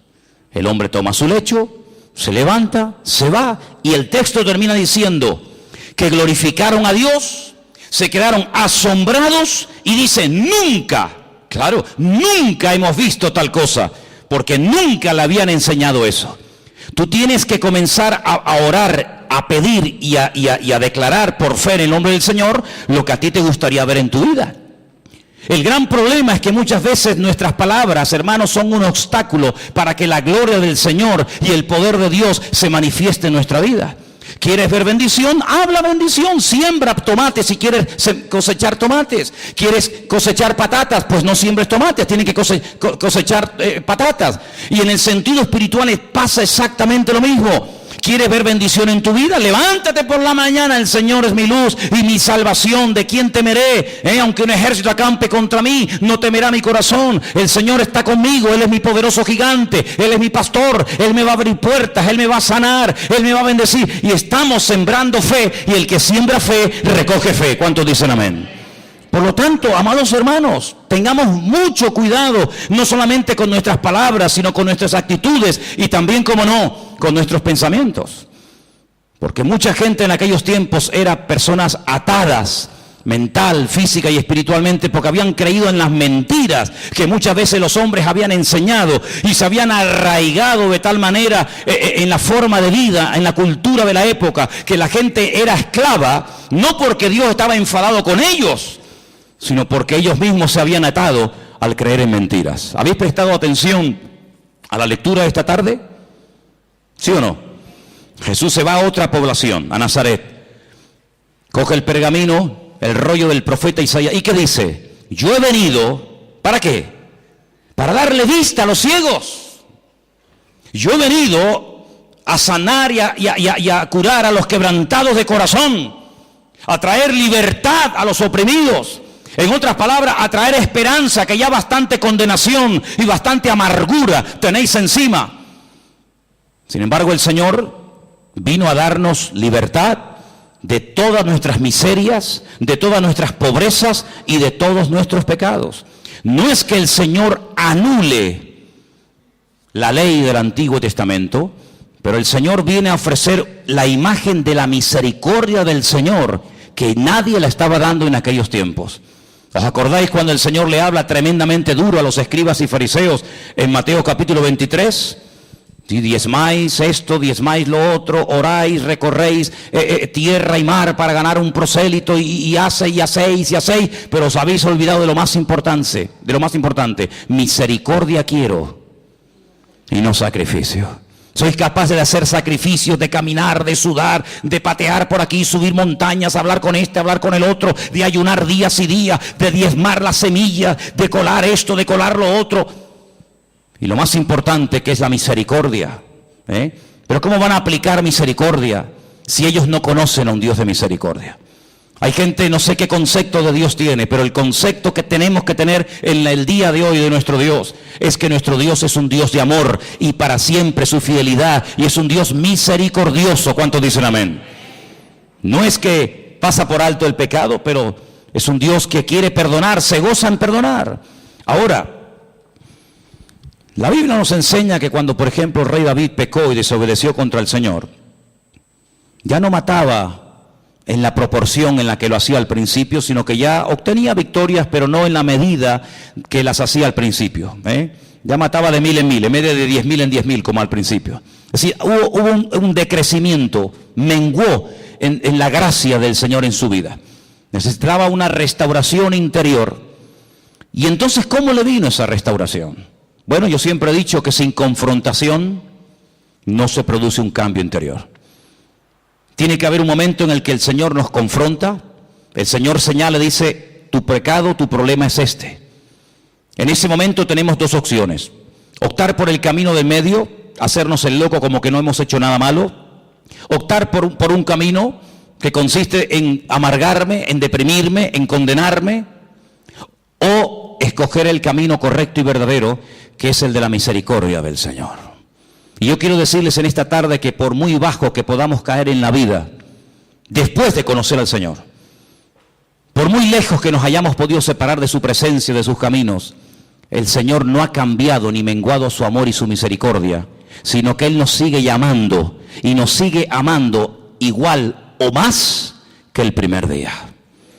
A ti te digo que Dios te ha perdonado los pecados, y la evidencia de que Dios no está enojado contigo, la evidencia de que Dios no está enfadado contigo es que si quieres te puede levantar ahora, pero ya ni lo intentaba. Ya se había resignado a vivir toda la vida bajo ese peso, dependiendo de que lo llevaran o lo trajeran las personas.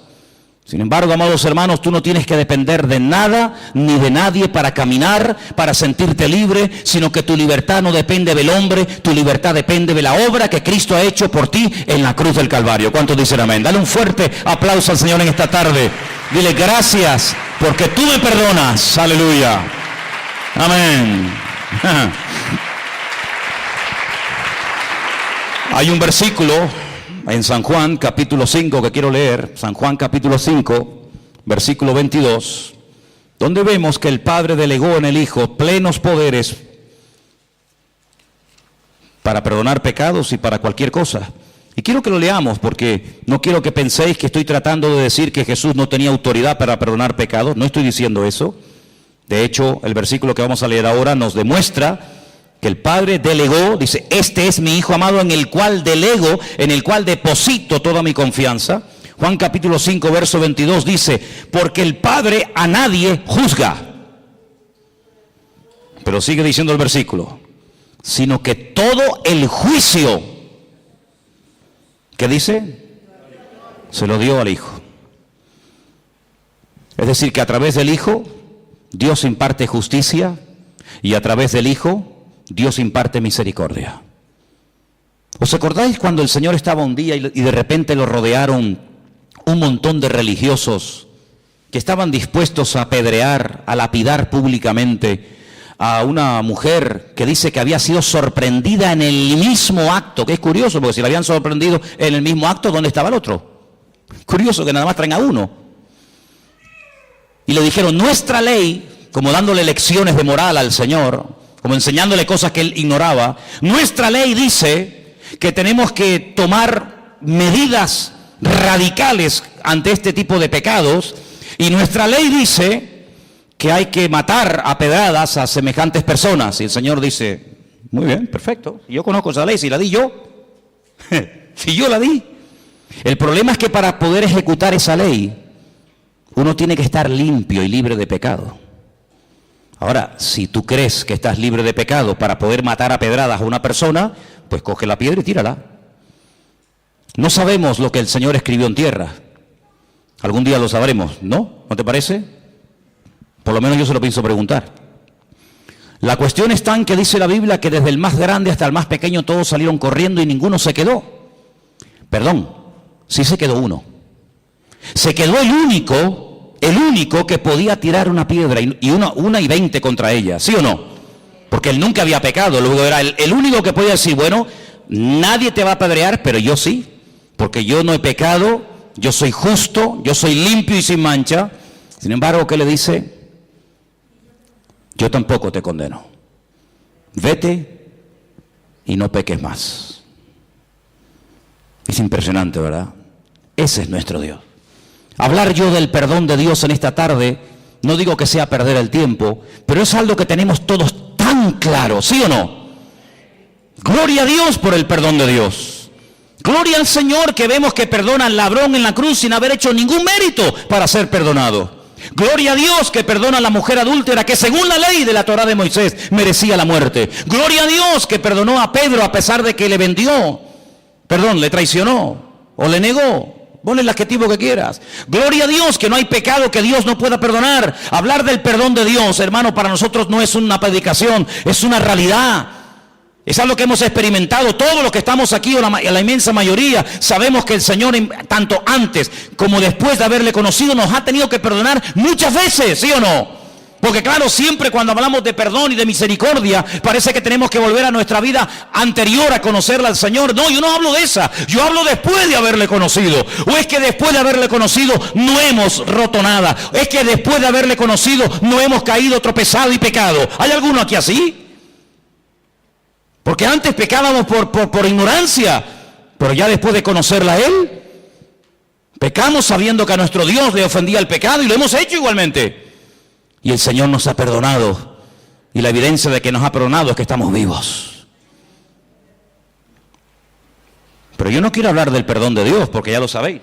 Yo quiero hablar acerca de si ahora nosotros vamos a perdonar nuestras ofensas a aquellos que nos han hecho daño. Hay muchas formas de matar a una persona. Dicen que en algunas tribus se ha practicado y se practica en la actualidad algo que se llama el ostracismo. El ostracismo consiste en no dirigirle la palabra a una persona. En una tribu, cuando alguien cometía un delito, un pecado, un error contra la tribu, pues lo dejaban vivir en la tribu, pero nadie podía hablarle, nadie podía saludarlo. No había ningún contacto físico, ni palabras, ni conversaciones, ni buenos días, ni buenas tardes, ni nada, ni por ahí te pudras. Cuenta la historia, hay muchos casos en la historia de personas que morían de pena, de tristeza. Incluso cuentan algunos casos en algunas tribus que la gente iba y se despeñaba, se lanzaba, optaba por el suicidio, porque era tan grande la carga continua y permanente. Y encima te lo recordaban cada 10 minutos o cada 5 minutos que la gente optaba por quitarse la vida.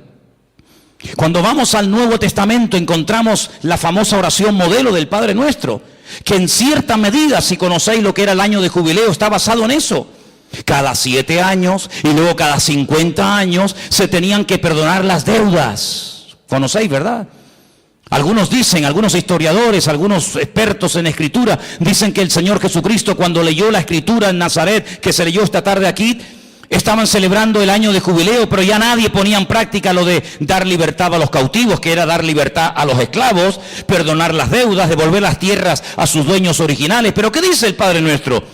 Perdónanos como nosotros también perdonamos a nuestros deudores. Es decir, lo mismo que hemos recibido es lo mismo que tenemos que devolver. El Señor da una parábola diciendo, había un hombre que le debía una fortuna a otro hombre que jamás le había podido pagar, ni le iba a pagar en el futuro. Y todo fue perdonado en un instante porque él pidió misericordia, él pidió clemencia y le perdonaron todo. Y este mismo hombre, con ese perdón, con ese alivio de no deberle nada a nadie, sale a la calle y se encuentra con uno y lo agarra por el cuello y le obliga a que le pague una deuda insignificante. Y el Señor, que le perdonó la gran deuda, le dice, ¿cómo es posible que hayas sido tan mezquino? ¿Cómo es posible que seas tan duro cuando tú me debías mucho más a mí y yo te perdoné todo? ¿No debías tú salir y hacer exactamente lo mismo? Es decir, hermano, aquí recibimos misericordia, ¿pero para qué? ¿Para sentirnos bien y dormir tranquilos y seguir la vida? No, no solamente para eso, sino que recibimos misericordia para que podamos dar y hacer misericordia al que nos ha ofendido. Porque ¿qué es misericordia? Hablando de todo un poco. ¿Qué es misericordia? Habrá que definir el término para saber de qué estamos hablando. Misericordia, así claramente, es tratar a una persona mejor de lo que se merece. Ni más ni menos. La Biblia dice, si saludáis a los que os saludan, ¿qué recompensa tendréis? Si amáis a los que os aman, ahí no hay nada, digamos, de extraordinario. El Señor viene en el Nuevo Testamento, con el nuevo pacto, con la irrupción de su persona en el reino, con el reino de Dios. ¿Qué nos enseña? A ir más allá de la letra, a ir más allá de la obligación moral de decir, bueno, he hecho esto, punto. No, a ir hasta la segunda milla. Señor, ¿y cuántas veces perdona? A ver, porque habrá un límite en todo esto, ¿no? O tengo que estar siempre perdonando, como si yo fuera un tonto. Y el Señor, ¿qué le dijo? Como diciendo, Un número infinitamente de veces. Imaginemos por un instante que Dios a nosotros nos va a perdonar un número determinado de veces. 30 veces, 40, 50, pon el número que quieras. Al llegar a ese número, toda ofensa, todo pecado, toda caída, todo tropiezo, todo mal pensamiento, toda mala palabra, toda mala acción no puede quedar perdonado porque ya ha llegado el cupo, ya has completado el cupo. ¿Se imaginan lo terrible que tendría que ser vivir la vida cristiana con esa presión, con esa amargura como este hombre? Qué alivio tan grande cuando el Señor le dijo a este hombre que tus pecados ya han sido perdonados, que no tiene que estar bajo esa condenación, que Dios perdona. Y además tengo una noticia buenísima para todos nosotros, que el único que en esta vida perdona y además olvida es nuestro Dios. ¡Wow! Perdona y olvida. Nosotros no podemos olvidar, pero sí podemos hacer de la herida un punto fuerte y aprender que en la herida, cuando el soldado cae y es restablecido, el soldado se levanta con mayor fuerza porque ha visto en su vida la mano y el perdón de Dios. ¿Y saben quién es la persona que más ama? Según la Biblia, la persona que más perdona. Dice, al que mucho ama, mucho se le perdona. Al que poco ama, poco perdonador es. Es decir, que la esencia de Dios es un Dios de perdón. Me preguntaba yo en estos días, en esas conversaciones que tengo yo conmigo mismo cuando voy por la casa, y os he dicho en estos días que si me veis hablando solo, no es que esté loco, sino que yo hablo mucho solo. Y yo me preguntaba, decía, ¿cuándo le pidió Adán perdón al Señor? ¿Sabéis? Cuando Adán, cuando peca, dice, ¡ah! Hemos pecado. Eva, ¿qué hemos hecho? Le hemos liado. Hemos desobedecido al Señor, le hemos fallado, hemos pecado. ¿Cuándo le pidió Adán y Eva perdón al Señor? Que yo sepa, en mi Biblia no veo nunca que Adán y Eva le pidieron perdón al Señor. Pero antes de que Adán fuera consciente de la que había liado, antes de que fuera expulsado, antes de que comenzara a sufrir en lo físico, en lo espiritual, en lo familiar, etcétera, etcétera, las consecuencias de su pecado, ya el Señor fue por delante de él y lo vistió con pieles de animales. Luego tuvo que haber un derramamiento de sangre, porque que yo sepa, para arrancarle la piel a un animal habrá que matarlo, no lo va a hacer en vida, ¿no? Tuvo que haber un derramamiento de sangre, y cada vez que Adán y Eva veían esas túnicas que le habían hecho el Señor a su medida, no le quedaban pequeñas, ni grandes, ni apretadas, sino eran túnicas hechas a su medida. Cada vez que veían esas prendas, sabían que la habían liado, pero Dios los había cubierto con su justicia y con su misericordia. Y ese es el concepto que tenemos que tener constantemente en nuestra vida. Mi Dios es un Dios santo, no tolera el pecado, pero es un Dios que si llego a pecar, Dios, siempre que haya un arrepentimiento, siempre que haya un genuino arrepentimiento, mi Dios, que lo conozco perfectamente, sé que mi Señor siempre me perdonará, siempre me restaurará y siempre me dará una segunda oportunidad. ¿Cuántos dicen amén? Dile al que está a tu lado, Dios perdona y olvida. Así es, aleluya. Dios perdona y Dios olvida. Bendito sea el Señor. Algo que hace años escuché y tal vez nos pueda hacer mucho bien en esta tarde a todos y a cada uno de nosotros es, cuando me encuentro en una situación, no sé, de enfermedad, de dolor, de tristeza, de angustia, en fin, de lo que sea, hazte la siguiente pregunta: ¿qué haría en mi lugar el Señor Jesús?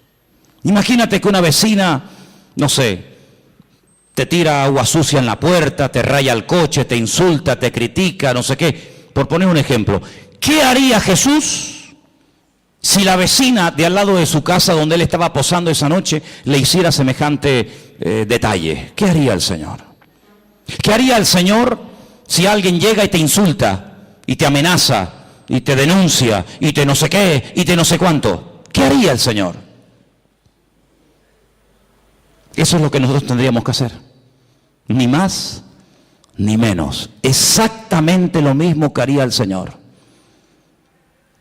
Es interesante notar que cuando el Señor Jesucristo resucitó, la Biblia nos da una lista muy detallada de las personas, lugares que fue a visitar después de su resurrección. a una de las personas que específicamente fue para encontrarse con él, para restaurarlo. ¿Sabéis de quién hablo, verdad?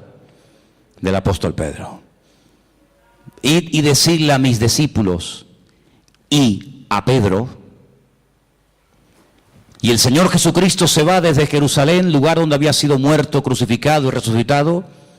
Recorre prácticamente todo el país y se va justo al mar de Galilea, donde allí estaba Pedro, volviendo otra vez a las andadas, volviendo otra vez a la pesca, contagiando con su desánimo y con su decisión a otros discípulos para volver a la pesca, cuando tenían que tener clarísimo que ya por ahí no iban los tiros, pero allí se va el Señor.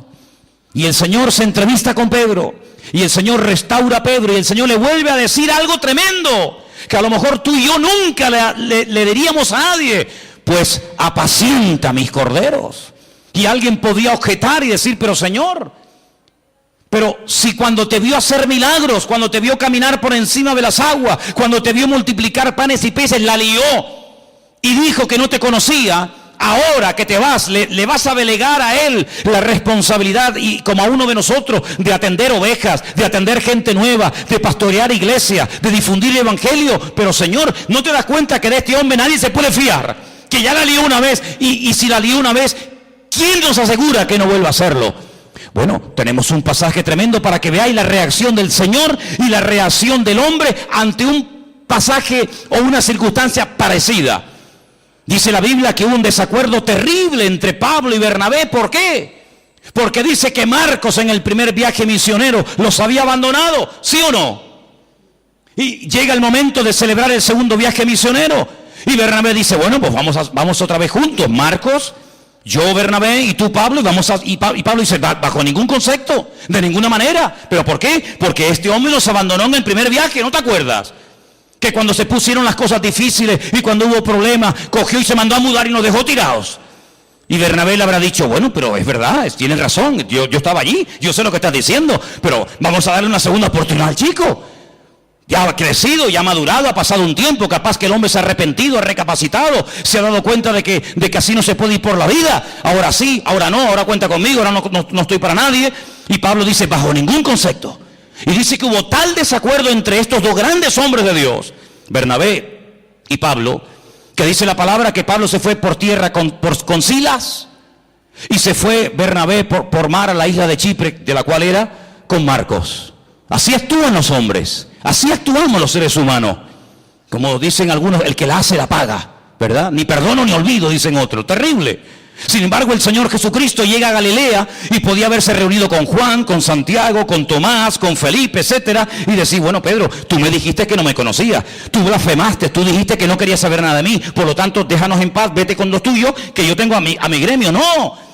Yo quiero volver a incorporarte, yo quiero volver a integrarte y quiero volver a confiar en ti. De hecho, te lo digo: apacienta mis corderos, apacienta mis ovejas. Y ese es nuestro Dios, ese es nuestro Señor Jesucristo, ese es nuestro Dios, un Dios de misericordia, un Dios que nos ha perdonado, pero no para que, como dije antes, podamos dormir tranquilos y decir: ay, qué bueno, ya mis pecados están todos perdonados. No solamente para eso, sino para enseñarte un modelo, para enseñarte un nuevo estilo de vida, y para decirte: lo que has aprendido y recibido es exactamente lo mismo que tienes que enseñar y transmitir a toda persona que a lo largo de la vida te ofendan. Porque dicho sea de paso, cuando alguien te ofende es porque Dios le permitió que te ofendiera.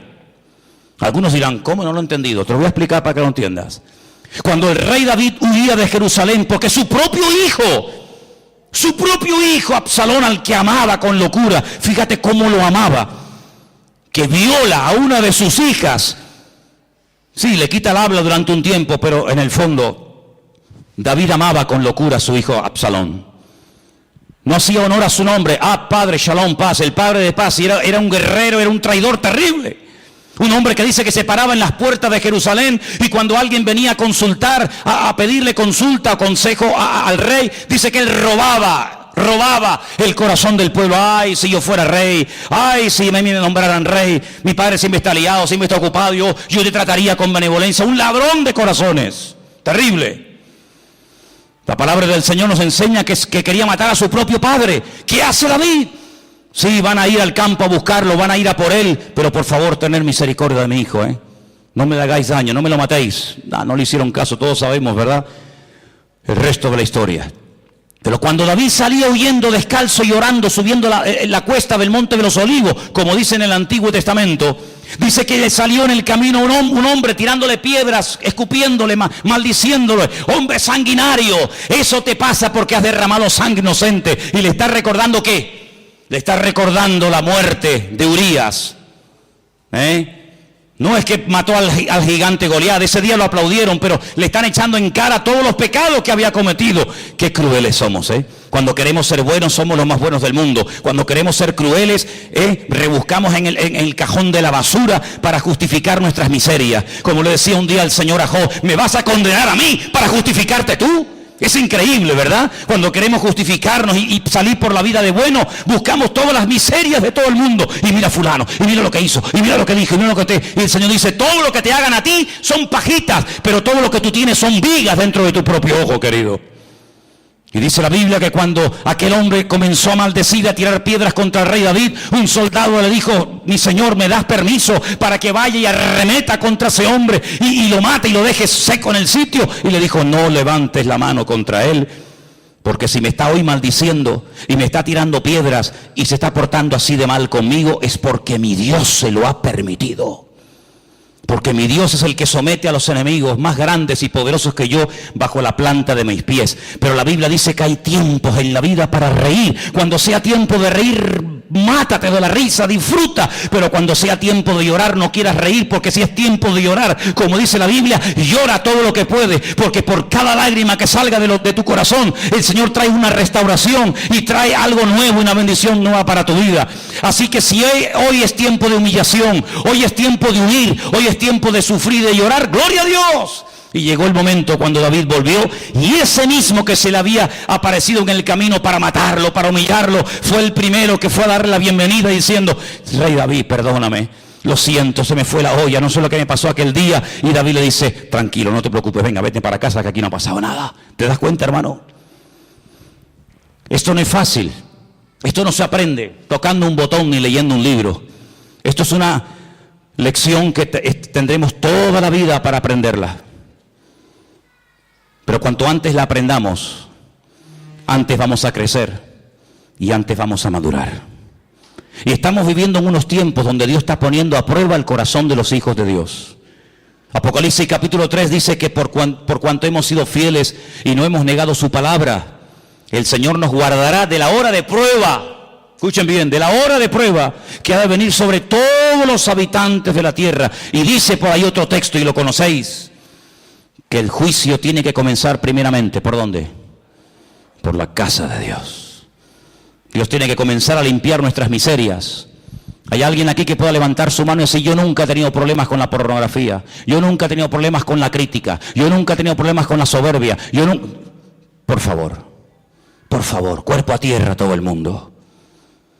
No hay ninguno de los que estamos aquí esta tarde que pueda levantar la mano diciendo yo soy justo y jamás en mi vida por mi mente ha pasado ningún mal pensamiento, ninguna mala palabra, ninguna mala actitud. Increíble, nuestras miserias son terribles. Si no fuera por la misericordia del Señor, no tendríamos ningún derecho de estar tú y yo esta tarde en este lugar. Pero es la misericordia de Dios, no son nuestros méritos, no es nuestro conocimiento, no es nuestra experiencia, no es nada, sino es el amor de Dios el que nos permite estar aquí, a ti y a mí. Y si no fuera por el amor de Dios, nos barrería un plumazo a todos y a cada uno de nosotros.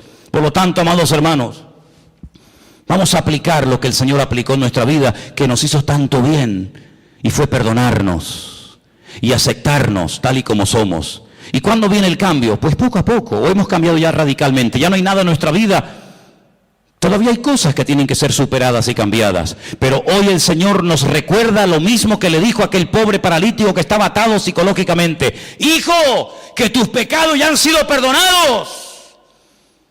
Y cuando te levantes mañana por la mañana, o te vayas a dormir esta noche, o vayas conduciendo a tu casa, o me da igual a dónde vayas, recuérdate siempre que todos y cada uno de los pecados que cometimos delante del Señor, siempre y cuando hubo un genuino arrepentimiento, y le confesamos nuestros pecados a Él, dice la Biblia, Él es fiel y justo.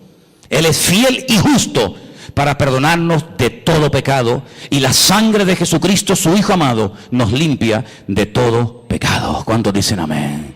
Cierra tus ojos ahí donde estás.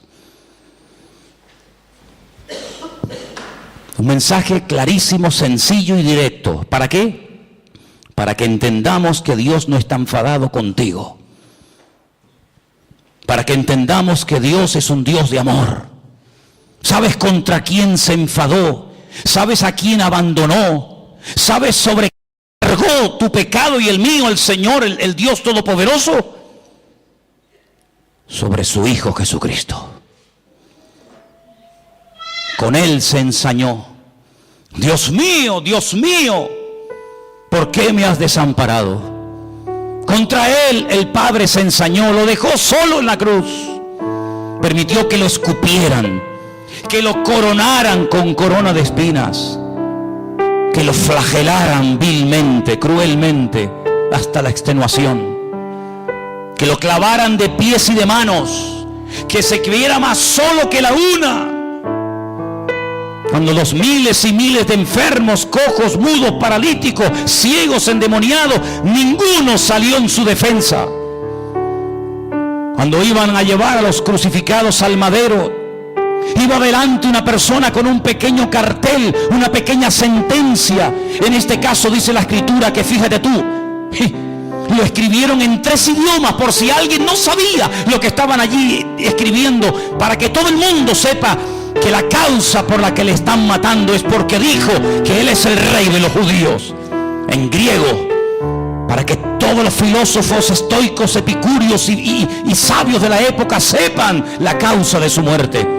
En latín, para que todos los romanos, sin misericordia, sin clemencia, sepan que matar a un hombre porque se autoproclamó rey de los judíos es una locura, es la mayor injusticia de toda la humanidad.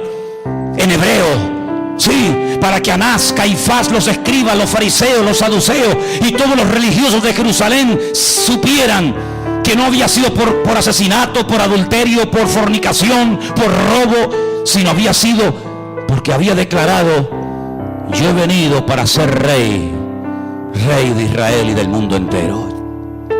Iban delante de Él con ese epitafio, iban delante de Él con ese cartelito, para ver si alguien entre el público era capaz de parar la comitiva y decir: alto, alto, un momento, no lo llevéis a la cruz. A mí me sanó el Señor. Yo soy Bartimeo. Yo lo conocí a Él en Jericó, y cuando yo le pedí: Jesús, Hijo de David, ten misericordia de mí, Él se paró y me sanó. No lo llevéis a la cruz. Podía haber salido Lázaro, su amigo, aquel que estuvo muerto y resucitó. Yo estuve muerto, yo sé cómo sabe la muerte, yo sé cómo sabe la oscuridad de la tumba, pero oí mi voz, oí su voz: Lázaro, y salí fuera. Tampoco estaba. Podía haber salido aquella mujer con flujo de sangre, que se detuvo en el camino y al instante, al tocarlo, su flujo de sangre se secó. Podía haber aparecido el endemoniado gadareno. 2000 demonios vinieron dentro de su cuerpo y los echó a todos, y fue libre y volvió a su juicio cabal y le dijo: vete y cuéntale a los tuyos cuán grandes cosas el Señor ha hecho contigo. Tampoco estaba. Podía haber venido el paralítico de Betesda, estaba al lado,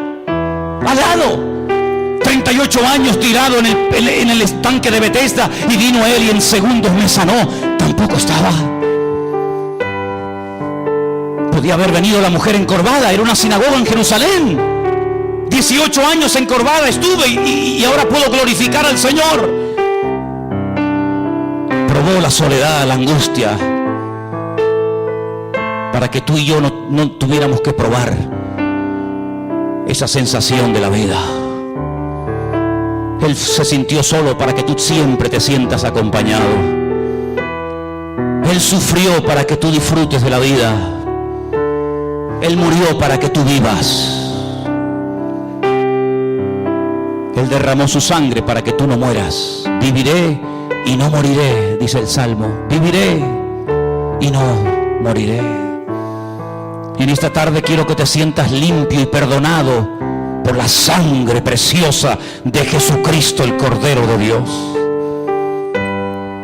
Vete y no peques más, para que no te venga una cosa peor, le dijo tal vez a una mujer. Qué tremendo, ¿verdad? Vete y no peques más. El Señor nos dice hoy a nosotros: venid a mí, los trabajados y cargados, que yo, solamente yo, os traeré descanso. el famoso Shabbat, el reposo, yo lo traeré a vuestros corazones. Cuando vengáis a mí humillados y arrepentidos, yo os levantaré, restauraré vuestra vida y cambiaré vuestro lamento en baile.